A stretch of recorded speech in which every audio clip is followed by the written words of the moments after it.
Engineer Michael, Yes, sir. bakit ayaw niyo po magbigay ng sustento para sa inyong anak, sir? Hindi po ako sa hindi nagbibigay. Nagbibigay po ako. Hindi daw niya po anak yung bata. Kailangan daw po munang i-DNA kasi hindi daw niya tunay na anak yung bata. Siya ang nagsabi nun na hindi ko daw yan anak. Siya po ang nagsabi nun sa Makalang akin. mukha mo talaga, Michael. Ang galing mo mambaliktad, no? Gusto mo, kailangan ko pang sabihin sa'yo sa ginawa ng tatay mo. Nagpaalam po ako noon na Hindi. kasi hindi na Wag talaga niyo na okay. pong Kasi from idamay. the Ang start ano namin, po, ayaw nila sa akin. Dahil hindi po talaga nila ako gusto. Dahil hindi po ako professional. Ang ginawa nila sa akin, pinasok nila ako sa mental. Nabanggit nga niya sa atin na akala niya aalis na siya, tangay-tangay yung kanyang baby. Ang nangyari sa halip, dinala siya sa mental hospital. At pagdating doon sa mental hospital, hindi man lang siya kinausap. Bagkus, may lumapit sa kanya at in-injectionan daw siya. Pagising niya, katabi na raw niya, mga may problema sa pag-iisip. Ma'am, magandang hapon. Meron daw gustong humarap sa inyo na para sabihin na talaga may problema raw ho kayo sa pag-iisip. Papasukin kayo natin.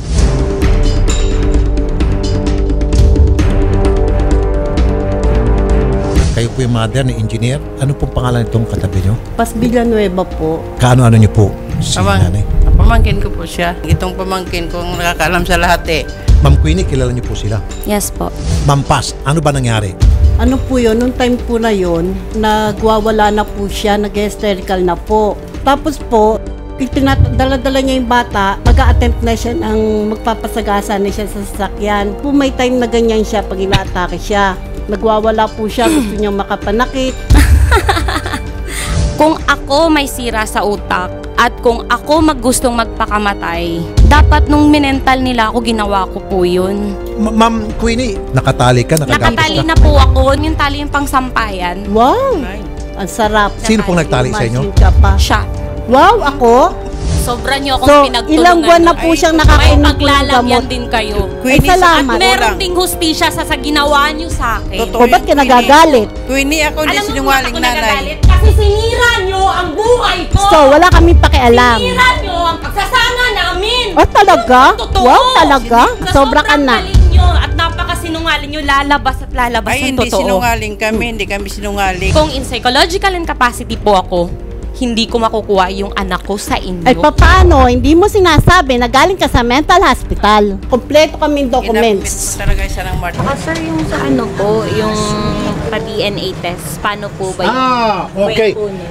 Very good question. Kakontakin ko po sila pag may ready na po akong pera.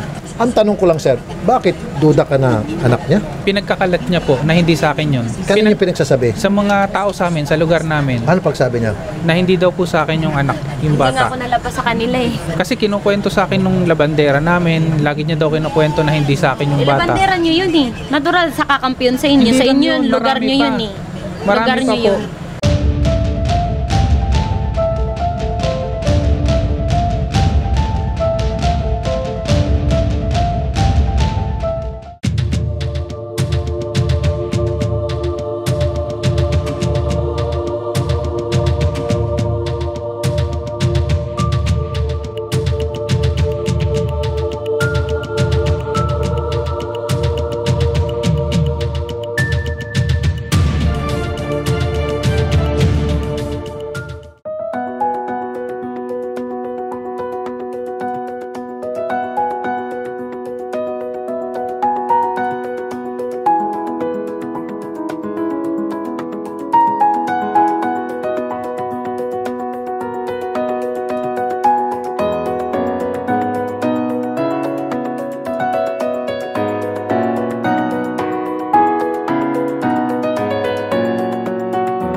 Marami din po sa mga netizen na nagtatanong paano sila nakakuha ng medical records about you, whether tunay ba yun o fake. Paano kaya sila nakakuha nun? Ayun po yung pinagtataka ko po na nagkaroon sila ng record sa akin, sir. Kasi From the start, nung pinasok ako at lumabas ako, which is wala silang papel na hahawakan eh. Kasi hindi naman po silang naglabas sa akin. Yun po yung nagtataka talaga ako. Kasi after nung na-ere po ako, Yes, ma'am. nag-zinc in sa utak ko na bakit may ganun sila. Ayaw kasing sumagot ng ospital, although we're trying our best na kunin yung kanilang pahayag tungkol dyan. Kasi bawal naman talaga na kukuha sila ng medical records ninyo na without your pahintulot unless kung Yes meron kang po. binigyan ng pahintulot sa kanila. Dalawa lang kasing tingin ko doon is either tunay yun, meron silang ginamit na influensya sa loob, may kasabwat sila, Yes po. or fake yun. Parang feeling ko po merong kasabwat talaga sila dun sa loob. Kasi ang bilis ko lang nilang naipasok nila ako dun eh. So meaning, nung nagkaroon sila ng record sa akin, o kaya yung record na yun na pinasok ako, which is meron talaga po akong record kasi na-admit po ako eh. Pero yung record na pabalik-balik ako, parang foul po yun kasi hindi po ako pumunta eh. Okay, with your permission, mag-interview din po kami ng isang psychiatrist from UP Okay. para kukuha kami ng comment sa kanya and then to educate also the people about mental health. Ano Yes bang po. ibig sabihin ng bipolar disorder? So pagsasalitain natin yung isang psychiatrist to define what is bipolar disorder and then kukuha rin kami ng mga insights sa kanya pag inadmit sa isang mental hospital isang pasyente, ano bang procedure. So ready na ho kayo mamaya sa interview? Opo, Kayo sir. pong unang-una sa lang namin. Okay? Opo, sir. Ma'am, salamat po sa pagpunta. Ay, sir, thank you po. Sige. Kaya po siya nandito, gawa nung napag-usapan nung last time sa part 2 na sa DNA testing. At sinundo po namin yung kanyang anak, sinamahan po namin sa Cagayan de Oro siya para masundo yung kanyang baby.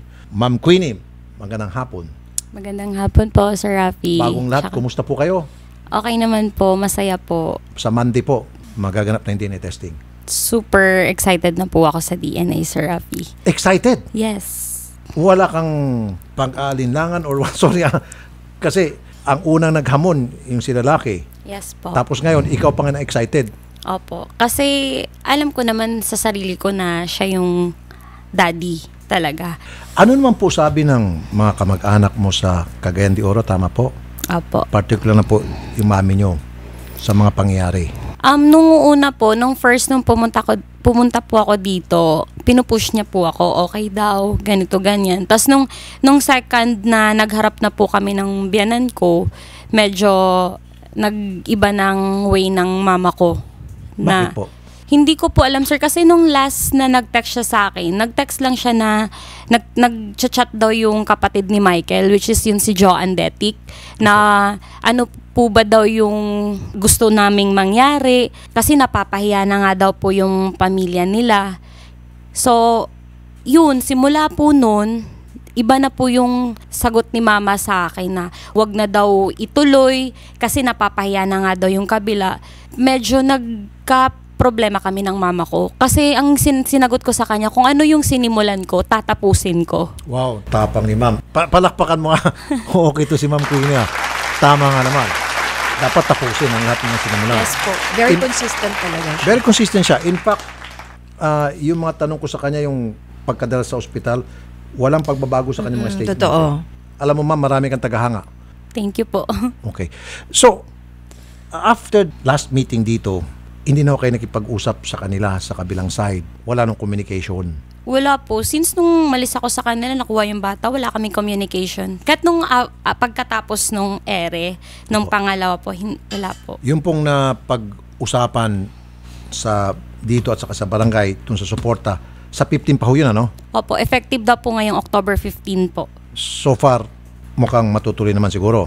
Dahil kapag hindi, babalikan natin sila. Yes po, opo. Okay. Kung very excited po kayo, ma'am, ibig sabihin, very confident kayo na magiging positive Yes. yung result. Kung yun nga po mangyari, ano pong sasabihin mo kay sir?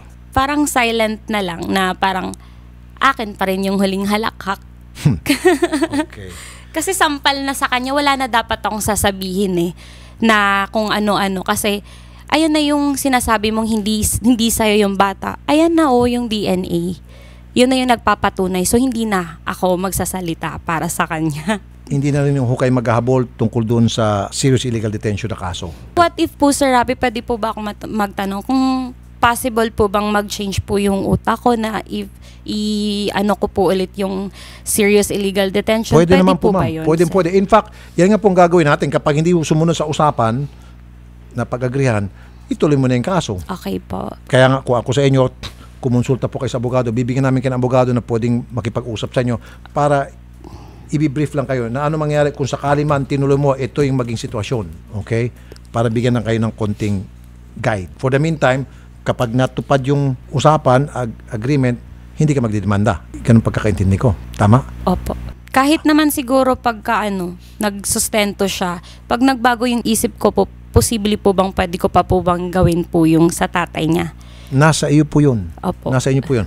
Sa tatay niya. Kasi iba naman usapan nyo ng tatay nung Tsaka anak nyo, kay Mike. iba na yun kay barangay chairman.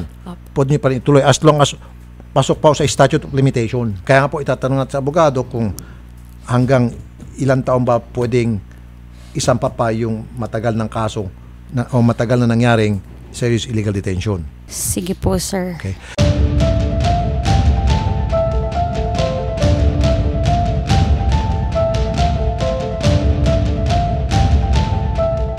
Attorney, anong ibig sabihin ng serious illegal detention? Ang ibig sabihin na serious illegal detention is merong tinatawag na deprivation of liberty. Tapos meron itong mga qualifying circumstances kapag ka nagkaroon ng matagal na more than 5 days, pag nagkaroon ng physical injuries, or pag yung nag-detain ay nagkunwari na isa siyang public authority.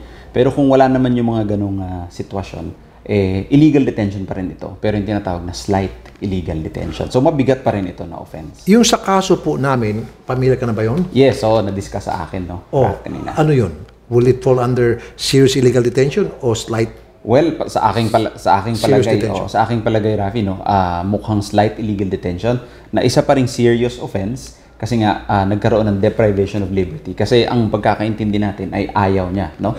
Na hindi siya pumayag na confined doon or ayaw niya na mapunta doon. O yung niloko siya, nilinlang siya? Yun, yung paglinlang sa kanya, magfo-fall yun under, yung pagpasok sa kanya doon, yun yung crime ng slight illegal detention. Ano po yung pinagkaiba sa slight against sa serious? Well, yung penalty, Rafi, no, mas mataas yung serious illegal detention. Pero ang slight ay reclusion temporal pa rin. Na kung hindi ako nagkakamali ay 12 years to 20 years. No? So isa pa rin itong mabigat na makaparusahan. Meron ho ba itong statute of limitation? Kasi matagal na ho ito nangyari. Oo. Sa mga offense na reclusion temporal, Rafi, 15 years from discovery or from the time na nangyari ito or kung hindi man nalaman, from the time na nakapagsampa dapat. So dito naman, alam nung ating victim kung ano yung nangyari. So it's 15 years from the time na nangyari. Ito, wala pang 15 years. Matagal lang window, no, para makapag-file. Okay. So pwede ba siya mag-file? Yes. Ngayon, meron kasing sitwasyon din doon na kung saan yung pong medical records ng complainant namin naka-obtain, ito pong inireklamo nila without her consent. Yes. May crime ba doon? Well, may possibility, Rafi, no? Meron na tayong bagong batas ngayon, yung tinatawag na Data Privacy Act, na definitely kasama yung mga records na tinatago ng hospital dito.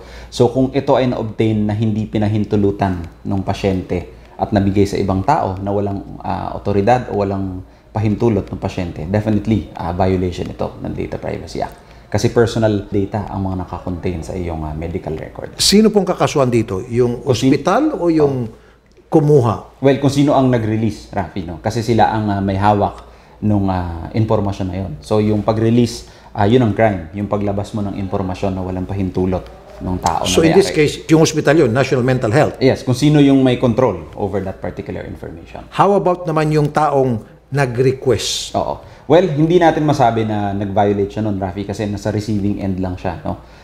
Mas liability nagpo-fall doon sa tao na may hawak ng control at nag-release. Kasi siya ang may decision kung kanino niya ibibigay. Paano naman kung itong nag-request nagpanggap siya na meron siyang authority by way of pamimeke ng signature at sinabi niyang, kunyari, ako ay representante at pinapayagan ako maka-obtain ng medical records? Well, definitely at the very least, Rafi, no, falsification yun. Kapag nagkunwari ka, nagpresente ka ng dokumento na nilagyan mo ng pirma na hindi naman talaga iyo, or nag-imbento ka na sinabi mong ginawa ito ng pasyente pero hindi naman talaga. Falsification or posibilidad din na estafa, depende kung ano yung particular circumstances. Pero sigurado, Rafi, no, it's criminal para magrepresenta ka na hindi ka, na may otoridad ka kahit na wala. Okay. Yung parusa naman dito kapag guilty, attorney? Kung hindi ako nagkakamali, 6 to 12, I think, Rafi, no? Yung penalty para dito sa falsification, if I recall correctly. Okay. Dito naman po, attorney, sa nanay, complainant namin, na hindi ho nagbibigay ng tamang suporta, ito pong tatay ng bata. Yes. Oo. Well, nowadays, Rafi, no, violation na yan nung RA 9262 or yung violation against women and children. So, kung hindi siya nagbibigay ng tamang suporta dun sa kanyang anak, definitely pwede siya file ng violation ng 9262 or VAUSI. Okay. Mabalik ulit tayo dun sa slight illegal detention. Yes. Yung at that time, father-in-law niya ay barangay chairman. Yes. So si barangay chairman ang nagtawag ng mga tauhan niya sa barangay para linlangin itong aming complainant, si Queenie, na dalhin sa mental hospital. Okay. So may paglilinlang. At yung pong mga taga-barangay na matauhan niya, nag-cooperate sa kanya. Pati ba naman yung matauhan niya, makakasuhan din? Yes, for as long as meron silang participation, Rafi, no? Kung meron silang actual na ginawa para gawin din yung offense na kino-complain ng ating victim, definitely pwede silang madamay. Anong kaso doon? Pareho din sa pagdala nila sa kanilang kasi parte sila nung nag-deprive ng liberty. So meron din silang pwede din silang maging liable for detaining the person dahil kinuha nilang tao at hindi pinahintulutan na gawin yung gusto niya. Dito naman po sa ospital, sa National Mental Health, na nagbibigay ng wrong diagnosis para lamang pagbigyan, halimbawa, yung isang kakilala, kunyari lang, o kaibigan nagre-request, in this case, yung chairman. So, to make it short, a hospital intentionally coming up with a wrong diagnosis. Well, sa ngayon, wala tayong law on that, Rafi, no? Particularly, halimbawa, misdiagnosis or yung medical malpractice, wala tayong ganyan. Pero kung talagang grossly wrong, no? Halimbawa, yung tinatawag natin na kitang-kita yung pagkakamali, pwede magkaroon ng claim for damages. Pero syempre, civil suit lamang ito, hindi to criminal case. Okay. Yung pong sinasabi nung complainant namin, na pagdating doon sa ospital, agad-agad tinurukan siya ng pampatulog. Yes. Without telling her kung para saan yun. Well, alam mo... Will this fall under medical practice or something else? Hindi, kung talagang pinilit siyang gawin, no? Yung hindi niya gusto, maaaring maging coercion to, Rafi. Dahil pag coercion kasi, pinipilit kang gawin ang isang bagay na hindi mo naman talaga gusto gawin, no? So, halimbawa, yung paglagay sa kanya ng gamot, maaaring masabi natin na isa itong form of coercion dahil hindi naman siya pumapayag pero nilagyan pa rin siya ng gamot. So, coercion... Doon sa nagturok. Sa nagturok. Kung sino ang gumawa nun. So, we have to identify that hospital. Meron din ba statute limitation dito? Meron din, Rafi, pero matagal din, no? Kung hindi ako nagkakamali, baka pasok din siya doon sa 15 or maybe 10 years. No? Yung pong ginagawang harassment nitong mga kamag-anak nitong si lalaki na para paghiwalayin sila nitong si babae, yung pakikialam at hinaharas, binobombard ng mga kung anong pananalita, paninira para madiskal si babae para makipaghiwalay no kay lalaki. Meron bang criminal liability rito yung mga nangharas? Depende kung paano nila ginagawa yung pagharas, Rafi. No? Kung halimbawa nilalagay nila online, nandiyan ang libel, or ginagawa nila publicly, sinasabi kung ano-ano, posibleng oral defamation. Pero at the very least, yung lagi natin sinasabi, no, meron tayo yung unjust vexation. Yung sobra-sobrang pangaharas na hindi mo naman masabing libelous or oral defamation, pero bordering on criminal na siya. No? So, meron pa rin yun, yung unjust vexation. Yung sobrang pangaharas sa'yo na hindi na tama yung ginagawa. So, attorney, ano ang pinagkaiba pagdating po sa penalty?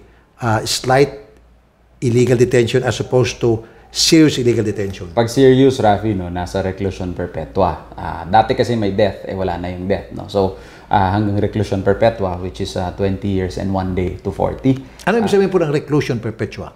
Parang, it's a Spanish term, meaning ikukulong ka pang habang buhay. Tapos, yung slight illegal detention is reclusion temporal, which is lower, if I remember correctly, 12 years and 1 day to 20. Ano ibig sabihin po ng reclusion temporal? Parang temporary imprisonment. Shorter, pero yung shorter na yun ay mahabang panahon pa rin ang binibilang natin. Yung isa, non-bailable offense. Yung serious Yes, illegal detention. non-bailable. Yung isa, bailable. Posibilidad na mag-bail doon.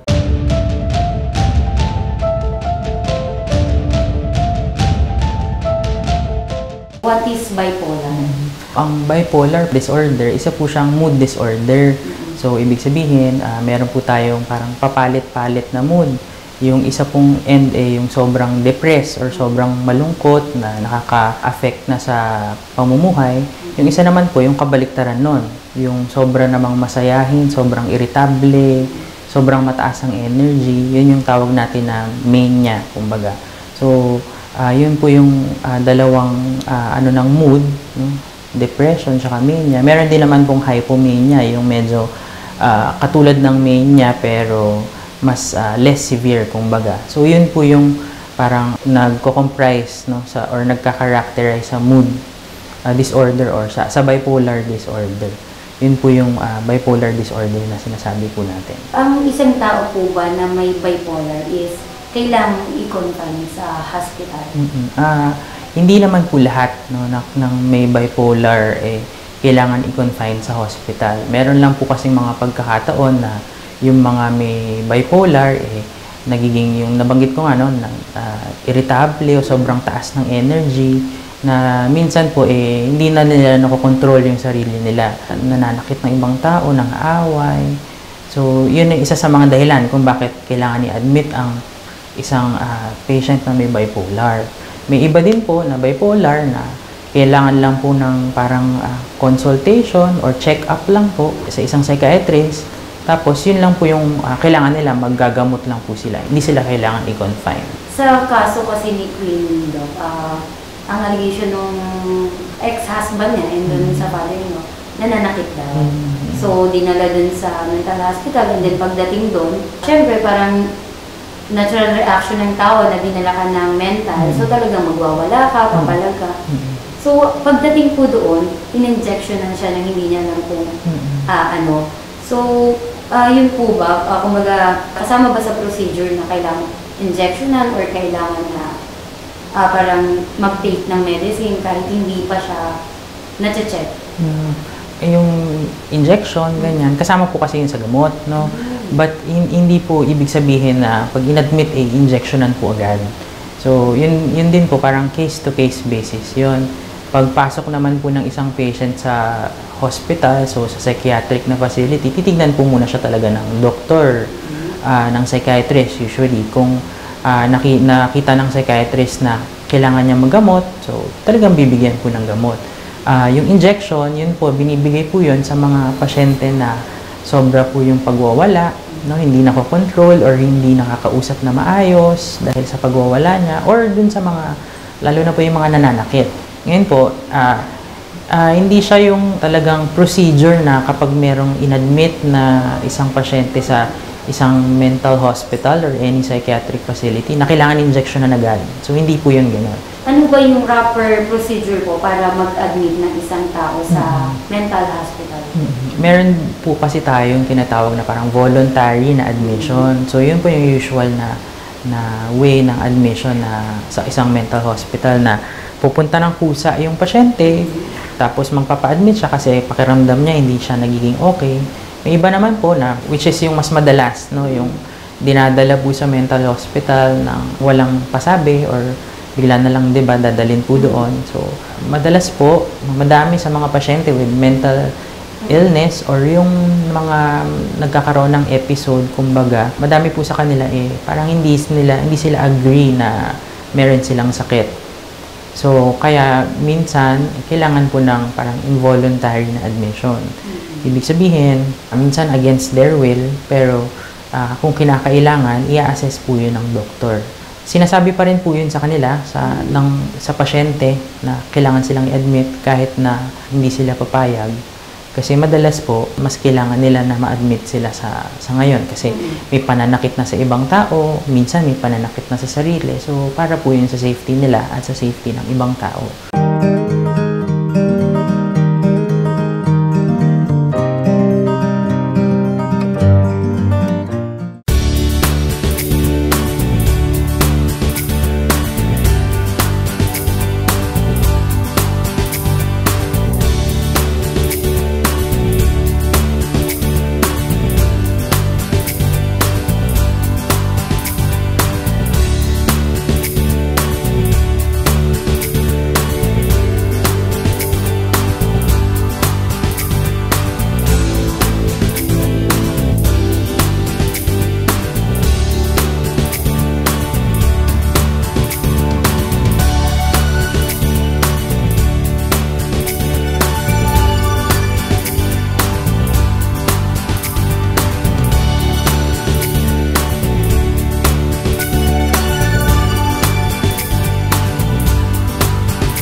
Tumawag kasi sa akin si Michael, ang gusto niyang sabihin sa'yo is tumatanggi na daw siya sa DNA para dun sa anak mo. Anong masasabi mo dun?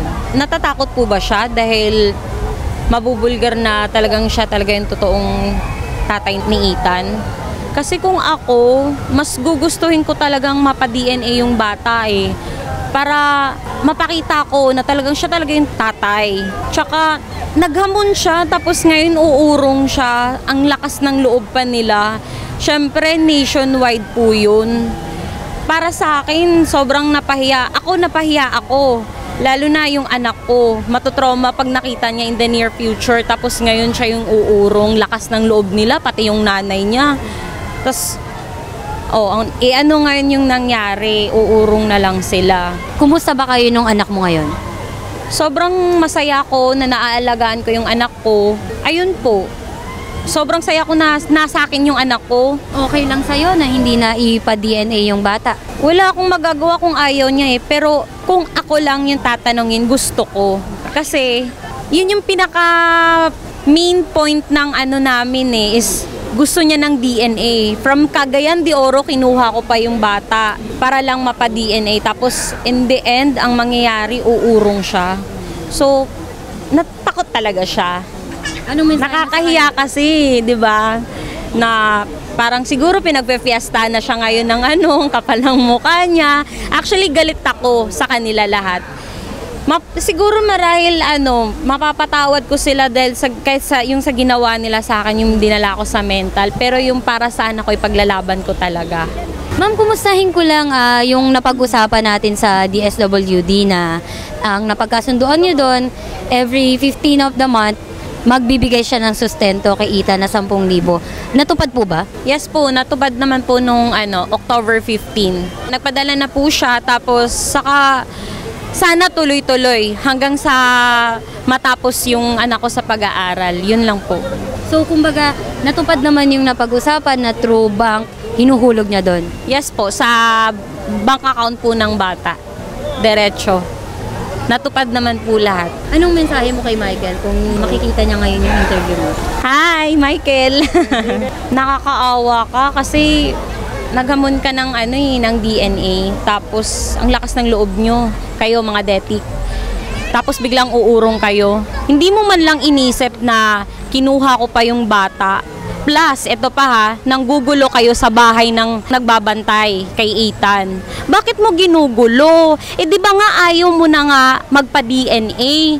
At bakit sinasabi ng ni Cap Benji, Detik, na sinasabihan nyo na kidnapping yung ginagawa ng yaya? Nananahimik na kami. Kung tutuusin nga, dapat nga kami ang manggulo kasi nandito yung bata nang dahil sa inyo. Kasi gusto mo magpa-DNA tapos ang nangyari, ayaw mo na. O anong silbi mo sa ginagawa mong panggugulo dun sa sa bahay ng yaya? Kami, ginugulo mo kami. Gusto namin katahimikan. Basta ang gawin mo lang para sa bata, sustentuhan mo at pag-aralin mo ngayong March. Kasi kung hindi mo gagawin yun, ipapakulong kita. Lahat ng ginagawa ko ngayon para lahat to sa anak ko. Na anak mo rin, na kinakahiya mo, na dinidinay mo. Tsaka, salamat akin pa rin ang huling halakhak. Sir Rapi, salamat po. Hanggang sa huling laban po, hindi niyo po ako iniwan. Tapos salamat po sa pagdala sa amin dito sa Enchanted Kingdom. First time po ng anak ko, sobrang napasaya niyo po siya. Salamat po.